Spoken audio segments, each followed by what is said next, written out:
Hello friends, मैं हूं अजीज। आप देख रहे हैं मूवी स्टॉक शो चैनल, जिस पर आज मैं बात करने वाला हूं अक्षय कुमार की मच अवेटेड फिल्म कह लो या फिर इस फिल्म के डायरेक्टर चंद्र प्रकाश त्रिवेदी की, जो इस प्रोजेक्ट पर आज से कई साल पहले फिल्म बनाना चाहते थे, लेकिन अब जाकर उन्हें बजट और एक स्टूडियो मिला है जो उनके इस सपने को पूरा करने में कितना ज्यादा कामयाब हुआ है और कितना नहीं, उसकी गारंटी फिलहाल तो मैं आपको फिल्म देखने के बाद ही दूंगा, क्योंकि टीजर से लेकर ट्रेलर तक ये फिल्म कई सारे लोगों को डिसअपॉइंट करती है। और अगर उसके पीछे के रीजन की बात करें तो वो रीजन इतना स्टूपिड और काफी सिंपल सा है जिसे बायकॉट भी कहा जाता है, जो फिलहाल तो बॉलीवुड को लेकर चल रहा है। I mean उनकी फिल्मों को कि बॉलीवुड की तरफ से जैसा या फिर कहूँ काफी अच्छा भी प्रोजेक्ट निकल कर आ जाए तो उनकी तरफ से ये ट्रेंड बायकॉट का ही चलाया जाएगा। बाकी अगर साउथ की तरफ से अगर इस तरीके का प्रोजेक्ट कम बजट में बनकर निकल कर आए तो एक्सक्यूज यही दिया जाता है कि उनके पास बजट नहीं है, लेकिन फिर भी उनका सपना इस तरीके की बड़ी प्रोजेक्ट की फिल्में बनाने का है। और ऐसे एग्जाम्पल से साउथ की इंडस्ट्री से लेकर बॉलीवुड भी भरा पड़ा है। लेकिन बात आती है बाहुबली फिल्म की, जिसने एक ऐसा बेंचमार्क सेट किया है ऐसी पीरियड फिल्मों को लेकर कि लोग उससे ज्यादा नीचे की चीजें बिल्कुल भी देखना प्रेफर नहीं करते। इट मीन्स के बॉलीवुड हो या फिर साउथ की इंडस्ट्री, अब उन सभी को ऐसी पीरियड ड्रामा पर अगर जब भी कोई प्रोजेक्ट बनाना है तो पैसे अच्छे खासे ही खर्चे करने होंगे, ताकि ऑडियंस फिल्म के फर्स्ट लुक को ही देखकर फिल्म को देखने के लिए पूरी तरीके से एक्साइटेड रहे। लेकिन उस केस में पृथ्वीराज फिल्म कई सारी कंट्रोवर्सीज में भी घिरी हुई है, जिस कारण से इस फिल्म के पूरे नाम को आधा किया गया, लेकिन फिर भी बदला तो नहीं गया। और अब उन सब में ये फिल्म बाकी दूसरे लेवल के हिसाब से मुझे पर्सनली कितना ज्यादा इंप्रेस करने में कामयाब हुई है और कितना नहीं, अगेन कहूंगा टीजर और ट्रेलर के हिसाब से। चलिए उन सारी की सारी डिटेल्स पर बात करते हैं, जिससे पहले हर बार की तरह बनेगी मेरी छोटी सी रिक्वेस्ट, जो की है चैनल को सब्सक्राइब, वीडियो को लाइक और शेयर करने की।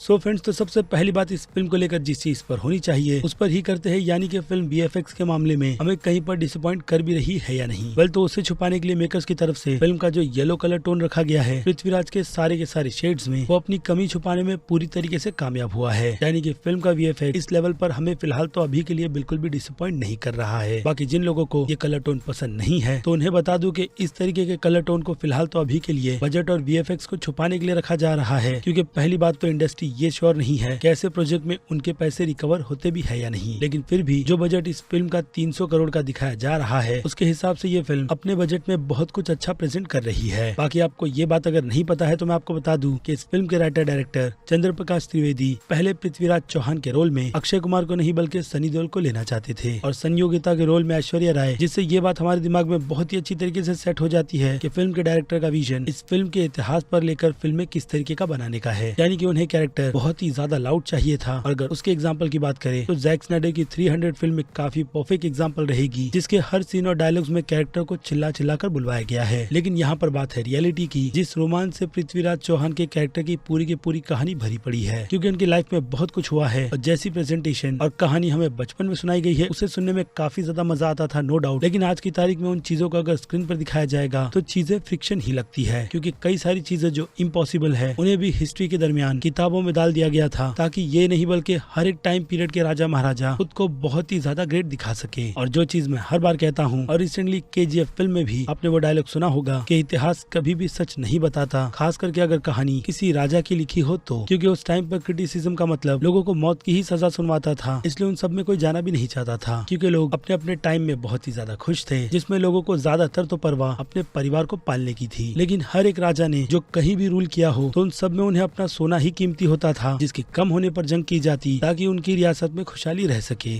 खैर, लेकिन अब इस टॉपिक पर अगर बात की जाए तो वीडियो कभी खत्म ही नहीं होगी, इसलिए सीधे मुद्दे पर आए, यानी मेरे पर्सनल ओपिनियन पर, तो मैं पर्सनली बिल्कुल भी नहीं चाहता था कि फिल्म के क्रिएटर्स इस टॉपिक पर एक फिल्म बनाकर लोगों के सामने प्रेजेंट करे, क्योंकि ऑलरेडी हमारे इंडिया में ऐसे इतिहास को अगर प्रेजेंट करने की बात की जाती है तो उसमें लोग वही कहानी देखना पसंद करते हैं जो उन्हें बचपन से सुनाई गई है। और अगर कहीं पर भी जरा सा भी क्रिटिसिज्म होता है तो लोग दोष सीधे सीधे मेकर्स की सोच पर डालते हैं कि राइटर डायरेक्टर पूरी की पूरी फिल्म की सोच ही गलत होगी इस कैरेक्टर को लेकर, इसलिए फिल्म और प्रोजेक्ट इतना ज्यादा बेकार बनाया गया है। इसलिए मेरे ओपिनियन में जिस राह पर चलकर SS राजामौली ने बाहुबली जैसी फिल्म बनाई थी, यानी कि फ्रिक्शन, आप वैसी ही एक फ्रिक्शन कहानी को लेकर जो मर्जी चाहे वो चीजें दिखा सकते हो, क्योंकि इतिहास रेफरेंस के तौर पर भरा पड़ा है। अब डिपेंड आप पर करता है कि आप उसमें अपनी प्रेजेंटेशन किस तरीके से लोगों के सामने रखना चाहते हो। इसमें आपको क्रिएटिव फ्रीडम बहुत ज्यादा मिलता है और किसी का क्रिटिसिज्म भी नहीं, जिसे लोग फिल्म देखने के बाद देते हैं। लेकिन यहाँ पर थप्पा फिल्म के टाइटल से ही इस फिल्म पर लग चुका है, और एक बहुत बड़ी रिस्पॉन्सिबिलिटी भी, जिसमें अगर ये फिल्म जरा से भी चूकी तो लोग इस फिल्म को भी क्रिटिसाइज करने से पीछे नहीं हटेंगे। जैसे कि अब इस फिल्म को लेकर खास करके अब कास्टिंग के मामले में की जा रही है, जिसमें नो डाउट एक्ट्रेस बिल्कुल भी इम्प्रेस नहीं करती और ना ही अक्षय कुमार की परफॉर्मेंस, जिसमें वो दिखने में तो पृथ्वीराज चौहान लगते हैं बट अनफॉर्चुनेट बोलने में बिल्कुल भी नहीं। क्योंकि जैसे कि मैंने कहा, फिल्म खुद को अगर रियल बताकर प्रेजेंट करने की कोशिश करती है तो वहाँ पर ये चीजें मार ट्रेलर में दिखाई गई लव स्टोरी से भी खाती है, जिसे अगर रियल रखना था तो इस पार्ट को ही अगर फिल्म से निकाल कर उठाकर फेंक दिया जाता तो भी लोग इस फिल्म को सिर्फ और सिर्फ इसके टाइटल और अच्छे विजुअल्स की वजह से थिएटर में देखने के लिए जाते, जो कि नो डाउट अब भी जाएंगे, लेकिन फिर भी उसी पॉइंट को लेकर इस फिल्म को क्रिटिसाइज तो किया ही जाएगा। बाकी गाने रहे तो फिर इन चीजों को छोड़ ही दो। बाकी इन एक्टर्स को छोड़ जितने भी एक्टर्स हमें इस फिल्म में दिखाए जा रहे हैं वो अपनी परफॉर्मेंस में काफी ज्यादा प्रॉमिसिंग लगते हैं, जिसमें एक और नाम संजय दत्त का भी जोड़कर फिलहाल तो यही कहा जा रहा है कि उनकी परफॉर्मेंस उतनी ज्यादा बिलीवेबल नहीं है जितनी स्क्रीन पर दिखनी चाहिए। बल तो उन्हें जाकर गूगल पर पहले उनके नाम को सर्च कर लेना चाहिए, जिस नाम के हिसाब से मुझे उनका काम फिलहाल तो स्क्रीन पर ठीक लग रहा है। बाकी बात रही फिल्म के विलन मानव बीच की, तो वो उस कैरेक्टर में जितनी अकड़ चाहिए उतनी ही अकड़ के साथ अपनी काफी स्ट्रॉन्ग प्रेजेंटेशन दे रहे हैं, यही बताते हुए कि उस टाइम के राजा महाराजा लोगों से किस तरीके से इंटरेक्ट करते थे। बाकी अगर बॉलीवुड के तड़के के साथ फिल्म बनाने का ये फॉर्मूला उन्हें लगता है कि अब भी काम करेगा तो अनफॉर्चुनेट ये इंडस्ट्री वालों की सोच है, जिसे बदलने की बहुत ही ज्यादा जरूरत है। क्योंकि अगर इतिहास पर फिल्में बनी तो उनकी लेंथ बहुत ही ज्यादा लंबी बन जाएगी, अगर खास करके कैरेक्टर डेवलपमेंट के चक्कर में सारे के सारे क्रिएटर्स बैठे तो। और इस टॉपिक पर तो बड़ी बड़ी फिल्में ही बननी चाहिए, लेकिन अगर ईमानदारी से देखा जाए तो फिल्मों की फास्ट पेस का ऑप्शन बहुत ही ज्यादा बेस्ट है, जिस पर चलते हुए ओम राउत की तरफ से तानाजी जैसी फिल्म दी गई है, जिसे थिएटर में बैठकर एंजॉय करने में मजा आता है। और अगर उस पर भी बैठकर क्रिटिसिज्म किया जाए तो फिल्मों में कई सारे लूप्स निकल कर आ जाते हैं। लेकिन जैसे कि मैंने कहा, जब फिल्में एंटरटेनमेंट के हिसाब से बनाई जाती है तो उन्हें उसी हिसाब से देखना चाहिए। और अगर टीम की तरफ से काफी ज्यादा वेल रिसर्च कर किसी प्रोजेक्ट को बनाया जाता है कई सारे दावे के साथ, तब उस पर क्रिटिसिज्म चले तो चीजें अच्छी लगती है। जैसे कि अब उस कैटेगरी में ये पृथ्वीराज चौहान फिल्म भी शामिल होती है, जिसे अब देखने के बाद ही पता चलेगा कि राइटर डायरेक्टर की तरफ से किस तरीके की रिसर्च, इतने सालों की रिसर्च कितना ज्यादा रंग लाई है। जिसमें ट्रेलर मेरी नजर में तो अगर लव के एंगल को निकाल दिया जाए फिलहाल तो पास ही लग रहा है, जिसके अब रिजल्ट की बात करें तो वो 3 जून को ही पता चलेगा, जब ये फिल्म ऑफिशियली हिंदी के साथ साथ बाकी दूसरी और लैंग्वेजेस में भी रिलीज हो जाएगी। क्योंकि इस तरीके के प्रोजेक्ट को पैन लेवल पर ही रिलीज करना चाहिए, लेकिन उसमें भी मेकर्स अगर कई सारी चीजें अच्छी करते हैं तो चीजें फेल भी है, खास करके कास्टिंग के मामले में। क्योंकि अगर ऐसी फिल्मों को पैन इंडिया लेवल पर रिलीज करना है तो KGF जैसी स्ट्रेटेजी बहुत ही ज्यादा बेस्ट है। क्योंकि अगर सभी इंडस्ट्री के लोग एक साथ मिलकर एक प्रोजेक्ट पर काम करेंगे तो उसका रंग बहुत ही अच्छा निकल कर आता है फिल्म की रिलीज पर। बट यहाँ पर फिलहाल तो वो निशानी एज अ कास्ट मुझे अभी के लिए नजर नहीं आ रही जो इस फिल्म को पैन लेवल पर बहुत ही अच्छी ओपनिंग दिला दे, जिस बारे में अब आपकी राय मुझे कमेंट में चाहिए। क्योंकि अब मेरी तरफ से वक्त है वीडियो को यहीं पर खत्म करने का। मैं हूँ अजीज, आप देख रहे थे मूवी स्टॉक शो चैनल, जिसे अगर आपने अभी तक सब्सक्राइब नहीं किया है तो सब्सक्राइब कर लीजिए और बगल में बने हुए बेल आइकन के साथ साथ नोटिफिकेशन को भी ऑल पर क्लिक कर दीजिएगा। बाकी अब मैं मिलूंगा जल्द ही आपसे दूसरी किसी वीडियो में किसी और फिल्म या फिर किसी और सीरीज के टॉपिक पर बात करते हुए। तब तक के लिए आप मेरे चैनल के बाकी दूसरे वीडियोस को एंजॉय कीजिए। Till then